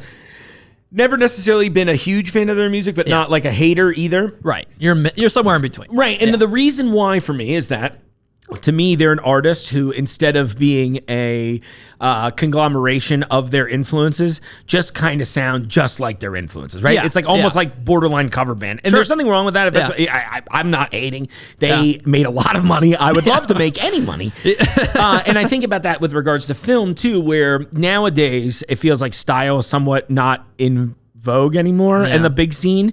But I thought was so interesting is that you could see all those influences on them. Like you mentioned, the Three Stooges, the Universal classic horror movies, all of these kind of things. And then they took that, and instead of just doing that again, like so many artists tend to. And I'm seeing it, obviously, we're all seeing that way more these days. But they made it their own thing. And they both, and even two guys who I would argue are in a similar boat. They're still pretty stylistically different across the board. Certainly, for sure. And they also share that, like what you said, the whole independent thing. They both began in New Zealand. Well, not both, but like, Peter Jackson was in New Zealand. Right. I think Sam Raimi was in Michigan. Right. They were both like, they're very similar places. A lot of green. A lot of green, but also like no film industry to be spoken of. That's a good point. Yeah, especially back then, because the film Michigan people will be mad at us. I'm sorry, film Michigan. We mean in 1980. In 1980. Like when they drove to North Carolina, rented out a cabin to shoot The Evil Dead, which is like, to me just up here as far as like what can be achieved in independent film. It says a lot that 40 years later. Any of us care about it. Yeah. Do you know what I mean? Absolutely. That's like, they're still making them. Right. They're still That's making a great point. Yeah. And they're still, I feel, there's been some interesting, takeoffs of it. Sure. But they always keep that kind of like Raimi-esque kind of, like I said, the mixture of, horror with the Three Stooges, with his brand of comedy and his brand of, and I think like I've seen a lot of conversations about, just being sentimental, but also not being schmaltzy. Right. And I feel like with the Spider-Man, I feel like the reason I love the Tobey Maguire Spider-Mans so much is because it captures that comic book wonderment and sentimentality that I feel like that just, and I'm not, this is just, I'm also grew up with those movies. Sure, you know what I of mean? So course. like those Spider-Mans are always going to be my Spider-Man. Yeah. But and also same thing with the Lord of the Rings, like the Lord of the Rings has very sentimental kind of what you could consider schmaltzy, but it works. It works completely. To me, I always tell people, especially when it's always crazy when you meet someone who hasn't seen them still, and I'm like, wow. Right, yeah. And just because even if I'm not like a high fantasy type guy No, in I'm not general, either. No. but those to me, I always said that the Lord of the Rings movies that Jackson made, they are like the last three classic style movies, right? Yeah, Where it's like Hollywood movies. Yeah, where there are, and I think it's kind of cool because it is a bit of a hodgepodge of like there are incredible new digital techniques, right? Like creating Gollum from scratch. People now, you take that kind of thing for granted, but back then, that was the second time anyone had ever done that. And the first one was Jar Jar Binks. And that did not work. It did not work. It didn't look bad, it did but look it did not bad. work, right? Yeah. But there was like that combination of Yeah. performance. Think about what they did for motion capture with Andy Right. Serkis' performance as Gollum. Right. I mean, all these things, while still also making these incredibly ornate and detailed miniatures and blending all these film techniques together. Yeah. It feels grand. Right. But I always joke that I think the Lord of the Rings are so good that sentimentality on a personal note don't affect them because I hate the Hobbit movies. The Hobbit movies, I feel like I'm sure there's a fan. there's a fan out there. I but know like, Jackson's not one of them. No, I'm sure the muddled mess that Yeah, was. for sure. Because it like, was just like once they let Guillermo del Toro Right. leave, they were just like, "You have to make this, Mr. Jackson." And he was Right. like, "I don't want to do that." Right. I just want to make these like interesting documentaries where Yeah, he was like, "Here's the script. Yeah. And then he deserves that. I Yeah. think as a creative, Right. I feel really bad about those. Yeah, but I'm fascinated by like his career trajectory too, because like now he's just kind of committed to doing like these really updated, restored footage of older footage, right? World War I or the Beatles, and Yeah, I was makes- thinking about the Beatles documentary and how crazy. I still haven't watched it, but It's really it's one of his more compelling works because like it's pretty cinema verite, it's like Cool. a fly on the wall. He doesn't do much with the footage besides just restore it. Yeah. And you feel like it's you feel like you're in the room with the Beatles, and if you're a music fan, it's great. I loved his World War I one. yeah, I heard that was amazing. That too. was that was a cinematic experience. Like when they transferred, like when they switched over to the like restored footage, Yeah. and it felt like it was so immediate. You felt like you saw these people for like the first time. There's cool. people that don't really love that because they're like film. I guess like film purists. Purists, yeah, but like I am as well. I love film, but like I'm just open to everything, It's almost like we have different opinions sometimes as people. You know what I mean? It's so crazy, I don't understand it. Phone line, Johnny. Yeah. That's so funny. No, Yeah. you're right, man. And so I'll need to catch up on both of those. I've been meaning to watch the Beatles one for a minute. But I never had anybody in my life. I kind of occasionally for like art, I need somebody to hold my hand a little bit. Yeah. So it's like if I didn't get a good intro, which my intro to the Beatles was like when I was in my teens and VH1 was doing, they were like running Hard Day's Night and Help. And I was like, oh, Help, that plays. And I was like the right age. I was like 11. So I was like, this is funny. Yeah. And I kind of like a couple of those songs. But again, it's also the early 90s. So it's not like now where I could just be like, all right, let me look at Sgt. Pepper's. Like, you had to buy that shit, right? Yeah. No, for sure. And I feel like I'm sure that your parents are probably in either the Gen X or Boomer. I where also forget like exactly the Beatles what- were like there. Yeah, the, for the, sure. the thing. It was like, and I know, I think a big thing was because my mom wasn't a huge fan. Yeah. I just didn't get, and she was like my musical gateway for a long time. Sure. Where she was like, these are the bands I like, okay, and then I could get in from there. But Yeah. I'm really curious to see those. I am so painfully excited to see the Frighteners on screen. I am too. I hope I'm not overselling it for you because it's just like a fun movie. You know what I mean? For sure, and it's a fun movie, and I can't remember if I've already said this or not, but it's my first time seeing it. I'm excited to see it on the big screen as well. And like I said, like the Plaza's just got like our October is jam packed. I love it. We got a double feature of so Evening Edge Todd Hulse. He's kind of he's a Dayton WHIO radio host. He's doing a double feature of Reefer Madness and Plan 9 from Outer Space. It's gonna be great. Yeah, it's gonna be awesome. I'm very proud of that one because he was like, what film should I show him? I think you should do this because he's doing kind of like a mystery science theater, edge. That sounds so element, fun. So I wish I'd even thought that was a possibility. That would be a fun thing. it is, and they're both public domain. Well, yeah, So no, that's it's, amazing. and Well, I have a Ed Wood feeling and- after this, I'm going to bother you for so many screens. Please do. Johnny, And- what do you need done? I was like, I have this idea. Is this a place to do it?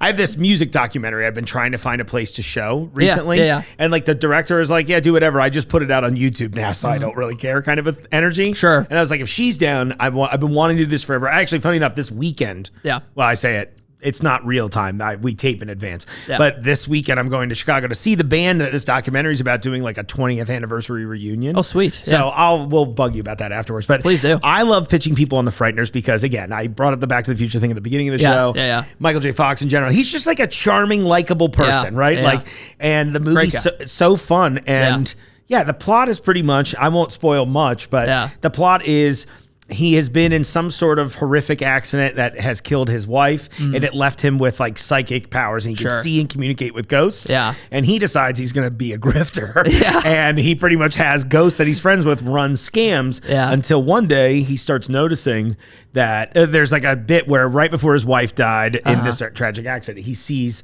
like a spectral number carved into her head. And Okay. he's like, that's terrifying. Then she dies, right? Yeah. And then years and years later, he now, after this, runs into somebody who has the next number carved in their head and is like, uh-oh, what's going on? Yeah. And then it appears as though Death himself has descended on this tiny little town. Oh, cool. And then it's up Yeah. to Michael J. Fox to effectively prove that he's not just full of crap, Yeah. but also is like the Michael J. Fox guy that you always want in a movie, right? Like, Yeah, that of course, yeah. an incredible performance from another horror great, Jeffrey Combs. Oh, okay. Yeah. Jeffrey Yeah, Combs yeah. in it. He plays this guy. I can't unsee him, but he's an FBI agent that works on occult cases, Oh, okay. Yeah. and his performance is like masterful. Okay, well, I'm And excited I for that, laughed because yeah. I'm like, did they design him to look like Hitler? He's got like the Yeah. Hitler haircut. Oh, I'm sure It's that was amazing. not- yeah. It feels like a Peter Jackson joke. He's like, what if we Yeah. made him look like Hitler? Yeah, right. Because yeah. he's the asshole in the movie. Sure, yeah, Oh my absolutely. God, there's so many great things though. Yeah. And if I recall correctly, I don't remember, there was some other big movie that came out right around the Frighteners. I think it might be Titanic. I feel like Was that's it? Yeah, it could have around been. that time. I could be wrong on it 97. being Titanic, but it was Yeah. like, if you look up, it's like one movie came out that weekend. It's like one of like an all-time blockbuster. Well, Titanic, ruined Ruined many a everything. film. Yeah. I was listening to, I don't know if you listened to the Blank Check Sometimes podcast. I'm not caught up, but yeah, I have before. Yeah. I probably shouldn't mention another podcast on Dude, another let's do it. podcast. Let's do promo. They're not. Yeah. They're right. Today's episode is brought to you by Blank Checks. Right, yeah. In general, and which is if you're rich, write Johnny and I. Yeah, please do. And no, but they go over the Blank Check directors and stuff Right. like that. Directors who get the passion projects made and all that good stuff. Yeah. But there's one film that was released, I think, like the weekend after Titanic, and it just bombed completely. Was it Dark City? Maybe. I know that's on the list. I think it just That's ruined, another movie I love. It could have been like Vanilla Sky or something. You know what I Yeah, mean? right. Like there's so many It things. could have been something It's like crazy that. to think about how that movie did Yeah. that. Right. And well, here's a hot take. I think it's like one of Cameron's lesser efforts, and I Yeah. always wonder why people. Oh, Titanic. Yeah. Yeah. I mean, I don't hate it or Yeah. anything. I love Yeah. James Cameron, but I'm No. like, huh. I agree. Like I understand like why it's like the biggest hit of all time. Sure. Because it like we're talking about with both Raimi and Jackson, like Yeah. he hit every Hollywood beat. Right. With The giving four you quadrants, spectacle too, you Yeah. know? And I understand it. That movie actually came out I believe like a day or two before I was born. Oh, no kidding. Yeah, I was born Oh my gosh. December I was like, 16th, 97. So, yeah. It ruined your birth. It ruined my birth because everybody had Titanic fever. Nobody cared. My parents just went off to see Titanic. That's right. They left you after I on the was door, born. though, at least, so you were we gotta safe. see Titanic. We gotta see this Cameron masterpiece. But I agree with you. I think Cameron has better films. Frankly, you know what? I actually liked Way of Water. That's funny. Hot take. I liked it. Kind of me too. Yes. I mean, there were a yes. few things I thought were very funny. Yeah. I think, there's a lot of stuff. Like, Yeah. the kid that's the lead, he's like the worst actor Oh, ever. yeah, yeah. I can't, it's something worth listening to. I hate No to be mean offense to this. no, I mean, I wonder- mean, yeah. no, Johnny doesn't mean it. I 100% mean it. Yeah. He's one of those guys I remember they put in like 30 movies all at once. Yeah. Like, there's always a guy that looks like, and what's the other one? Jay Courtney. He's another Jai actor. Court- yeah. Yeah. They look kind of the same. Yeah. So there's that They thing tried where to they're make just- him work. Exactly. Yeah. And I Yeah. remember we screened some terrible movie that is Sam Worthington, that's his name. Oh, that he sure. was in called like Man on a Ledge. And we get to Oh, see it like yeah. 6 months early. And I remember Yeah. our only takeaway was that there was this one beautiful lady in the movie, and we're like, oh, well, we hope we see her in more things. And I don't think we really have, actually. which is a bummer. That was the No, takeaway. Sam Worthington, he cashed out on that Avatar check, I guess. Yeah, you know, I'm thinking they're still just paying him SAG scale. Like, he's taking Yeah. like $1,000 a day. He's Yeah. like, I made $6,000 on Avatar. So. Right. Yeah. Well, he's going to be making them, according to Cameron, until, Yeah, who they knows? announced at least 4 of them total, right? Like, there's Right. 2 more. And Yeah. what was really funny, I realized after when we saw Way of Water, Yeah. we're like, oh gosh, is the next one going to be like Fire Avatar? Yeah. And then Earth Avatar? I'm like, Yeah. well, now we're just doing Avatar The Last Airbender Yeah. with blue people. Now I'm incredibly confused. You know what I liked about Way of Water? I don't want to get too off topic, Dude, but like, this is welcome to the podcast, dude. Go, we'll get wild. it was a roller coaster ride. Yes. You know what I mean? And I just like it's one of those cinematic experiences I really remember. And I think you should give credit to that. Yeah. And also Zoe Saldana was incredible. Awesome. Yeah. Oh my God. She was just insane. Yeah. But she was an insane mother, you know, Yeah. and because like somebody like I think spoiler alert, like Yeah, her son just died or whatever, Right. like or killed, and so she was like, you know, losing her. She was her great. mind. And it's one of those that I Yeah. almost feel bad because she is in like a mocap character. Yes.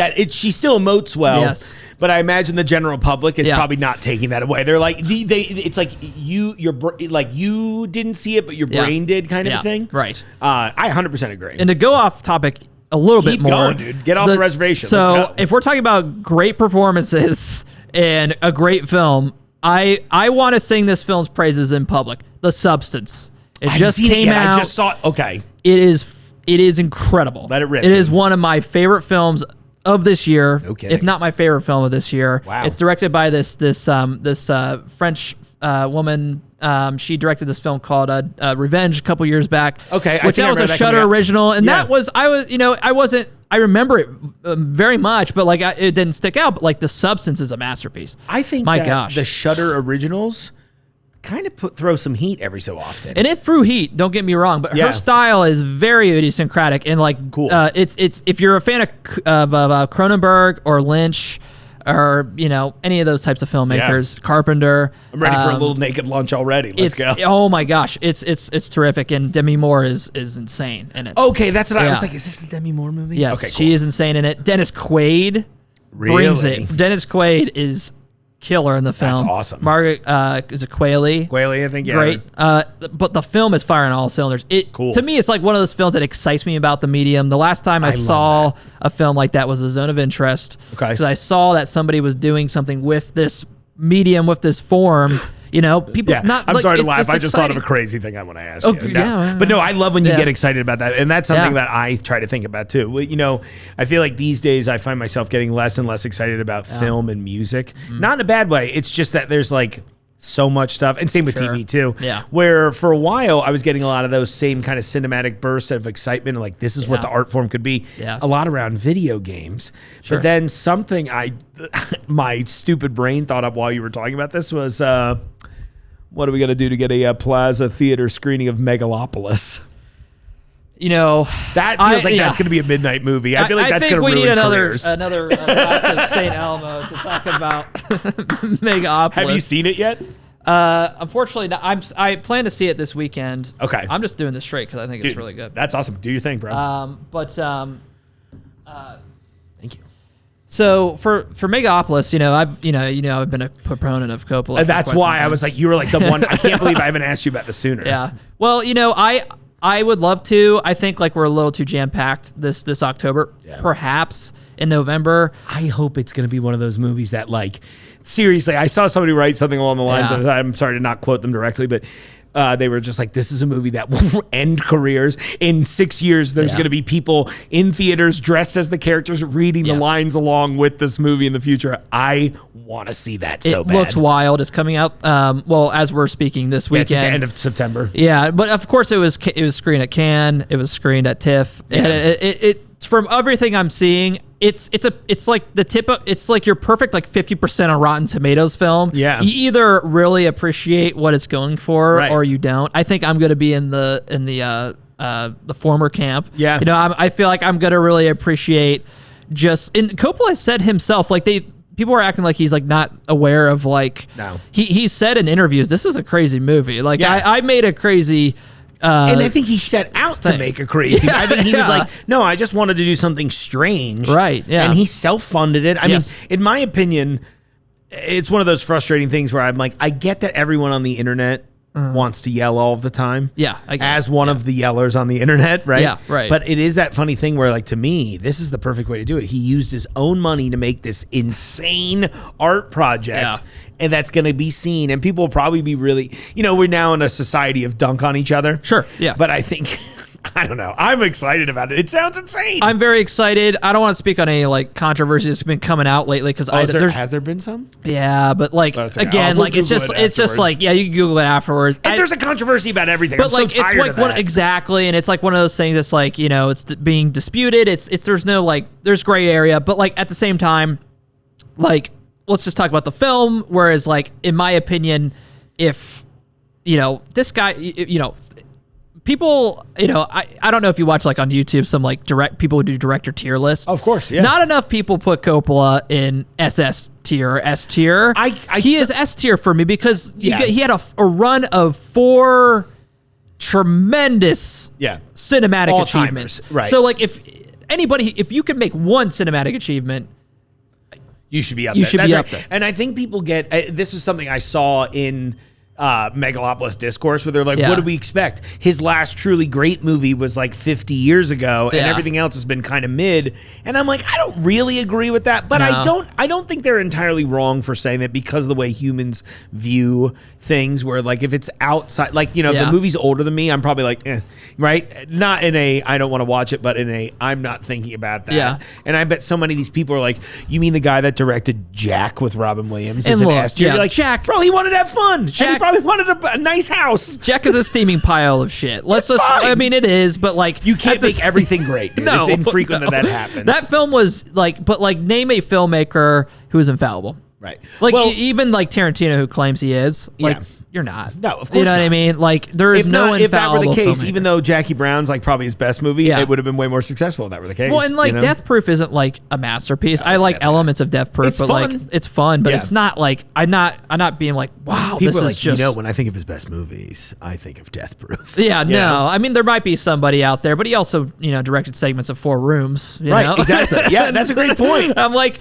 but like this whole like like art is not infallible. Right. Nor is it should it be judged on a like scale of mathematics. You know what I mean? It's I like agree. This is art we're talking about. It's always going to be a subjective thing. Yeah. Like we can't be so like hung up on like, oh well, Coppola, you know, like, well, this could be a great one. It could be a wild one. It could be a good one, you know, but you know, at the same time, this is a guy who gave us like, how many directors have been influenced by The Godfather? Right. How many directors have been influenced by Apocalypse Now? And that's like, the thing. It's like you really got to look at that objectively and be like, this guy changed the fabric of media for better.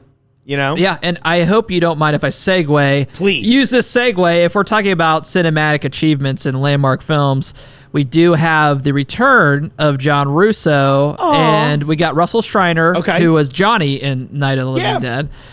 You know, we're coming to get you, Barbara. They're coming to the Plaza on October 26th, and they're going to be there doing Q&A. But are you doing Night of the Living Dead again? I'm so Night of the Living sorry. I Dead was waving. and the Return of the Living Dead as a double. Interesting. Yeah. And so, okay, Return of the Living Dead, that's the Dan Bannon. O'Bannon, excuse me. Okay, and it's like not really part of the universe, but kind of is, right? It's like almost like a fan film that's kind of grown into the space. Is that a good way to say it? Absolutely. It's kind of a, you know, I'm sure if anybody listening right now is like versed in the kind of the Living Dead lore or Dead lore, you know, like we all know that there was kind of that fracture between Romero's films and then like Russo, Russell Streiner, and all Okay. them, who sold the rights basically to The Living Dead. Okay. Not The Dead. So like the reason Romero's films are called The Dead and Living Dead. I actually didn't know that story. That's really cool.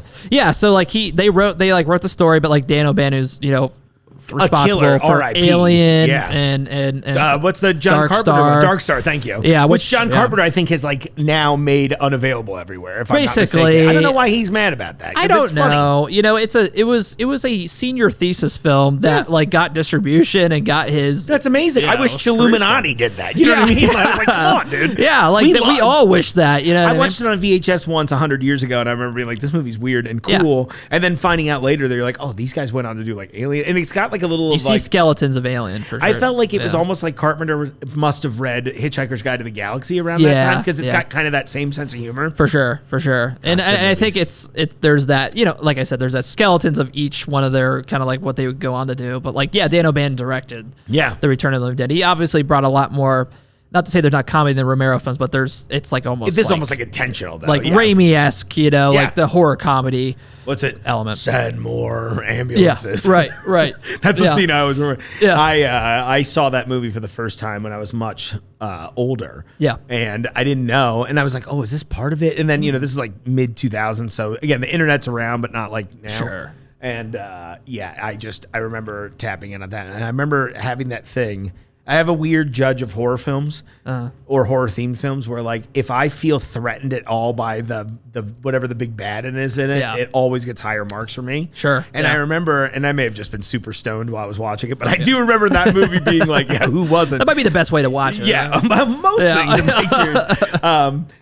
But it was, how did they? I just remember feeling the first time I saw it, like slightly threatened by the idea that, like, unlike in the Romero films where you could just headshot guys, you kind of can't do that in this world. A little bit. I thought that was fun. Right. Yeah. And I remember that Russo, you know, like he was talking about that kind of like split, and then like with Romero, he was like, Romero talking about all the rules with the zombies, and John's just like, who cares? Right. Like let's make something fun. Yeah. Which like depends on how you feel. Romero. I'm a Romero devotee. You can like both. You could like both though. You know what I mean? Like I think Romero is one of the most inspiring figures of independent cinema. But again, another one that I'm sure inspired both Jackson and Raimi, tying back into all that. Absolutely. Too. Had to. Yeah, Jackson brought we were talking offline, but the Frighteners, I believe, takes place in the United States, of course, but like it was shot in New Zealand, right? And it looks like it was shot in New Zealand too, absolutely, absolutely. And that the substance what I was watching the other day, like it was totally shot probably somewhere coastal France, but it's supposed to be LA, or that's like funny. A version of LA. But yeah, that being said, man, it's like he brought film to New Zealand, which is cool, rather than film going to New Zealand. And he shot all the Lord of the Rings, and he made that industry so robust. And like, God, think of all the New Zealand exports that have shown up over here. Yeah. I mean, seriously, like Taika Waititi. I mean, I think we wouldn't have ever. I don't think we've ever seen Hunt for the Wilder People or Wilder People or whatever. Yeah. I don't think we've ever seen that. I think about Flight of the Conchords. Absolutely. All these like little things that I'm like, or What We Do in the Shadows. What We Do in the Shadows. What I would say is pretty early Jackson-y. I'd say. And it definitely has that vibe for sure. Even though it's like that's a great point. And now that we're saying that out loud, I'm like, oh damn, Taika Waititi is kind of doing a little Peter Jackson. I didn't think about that. Yeah, and like they have obviously like that whole like Kiwi sensibility. It's very goofy. It's very funny. Yeah. And I love early Waititi, there's also like kind of like, I guess he's running out of steam lately. He's running out of steam, but like, I don't know. I think you just do too much stuff. I think right now we're in a season where you can take people who in previous generations you've been like, he's an auteur, right? Because he's got his own set of style, all these things he does in a lot of the movies. Sure. But now I'm like, oh, you're producing the Apple TV series, you're doing the Marvel movies, you're doing the Star Wars movie, you're doing all this. I think you have your hands in too many buckets now because of the nature of the industry. But I couldn't agree more. Podcast. That's a whole different podcast again. But like, again, this is my favorite time of year. Me too. Love the pumpkins. I just love this. Like, it's my favorite month of program. Yeah. Just because there's just I love horror films. Yeah. I came to them kind of like later in life, but like once you get bit by the bug, you know, it's hard to let in, go. baby. Yeah, you're locked in. It's just such a rich genre. Like the fans, I love the fans. They're so enthusiastic about the genre, and the genre is so diverse. You know, you could do so much with it. So like. You got like Frighteners on one end and then The Exorcist on the other. Yeah. You know, it's just such a meldable genre, and I'm always excited to like showcase like what it all has, you know? Well, I'm glad to be a part of it too, Johnny. Yeah, So thanks absolutely. so much. Well, let's wrap it up because we went even, you know, I say this every time. I'm like, we'll knock out something quick. And then we're almost at an hour. Yeah. In addition to all the St. Elmo stuff too. Oh my gosh. They're going to be they'll be very happy. They're very cool. I don't know why. I'm like, oh, they'll be so mad. They won't care at all. They're going to be like, thank you for putting out the thing you said you would. Let's go one more time. October 16th. It's a Wednesday night. The Plaza Theater in Miamisburg, Ohio. Can they buy tickets in advance? Absolutely. You can go to the plazatheater.com or you can get, download the app. Pretty easy to use. Cool. Just go ahead and click the date and then what time you want to arrive at. Well, it's obviously going to be at 7 p.m. So, just click that and then tickets are $5. I'm going to run a giveaway on this. I'll buy a couple tickets to give away too. Cool. Yeah. I think that'd be fun. Yeah, I'll absolutely. figure out the details of it and watch our socials, or at least watch my social. Sweet. But yeah, that'd be fun. Yeah, do that- something like that. Absolutely. And, I'm sure Mark's going to be dressed in, some sort of cool attire. I was like, oh shit, I didn't think about that. I was like, of course I will be. Yeah. Johnny, it's always such a pleasure when you come down here. Absolutely, man. Pleasure. There you go. It's the Plaza pleasure. No, thanks for having me. Truly, I'm really excited about it. I'm looking forward to it, buddy. Thanks for having me. I always love, this is my favorite thing to do. Whenever I do press, it's just always so much fun. So I really Well, appreciate it, Mark. I'll keep the drinks flowing. Yeah. I got our bottle of what were we threatening? Oh, Yeah. Carlo and Rossi. Carlo Rossi. I'll be dressed as a Carlo and Rossi jug. Please do. Next time I'm on here, if we have something down the line, I'll bring my my jug of Paisano for you. That'd be so funny. Oh my gosh. Awesome. Well, then on that note, I'll go ahead and wrap the show. Everyone, thanks so much for tuning in. Hopefully see you at the Plaza Theater. Hopefully also see you at the Junglejims International Wine Festival. We got a lot of fun stuff coming up. It is a great time of year. Spend that time with the people you love. So hopefully you love us because we'd like to spend time with you. All right, on that note, I'll see you out there in the aisles. The Jungle Gyms podcast is recorded in the WJJI studio inside Jungle Gyms International Market in Fairfield, Ohio. The Jungle Gyms podcast is produced and hosted by Mark Borison.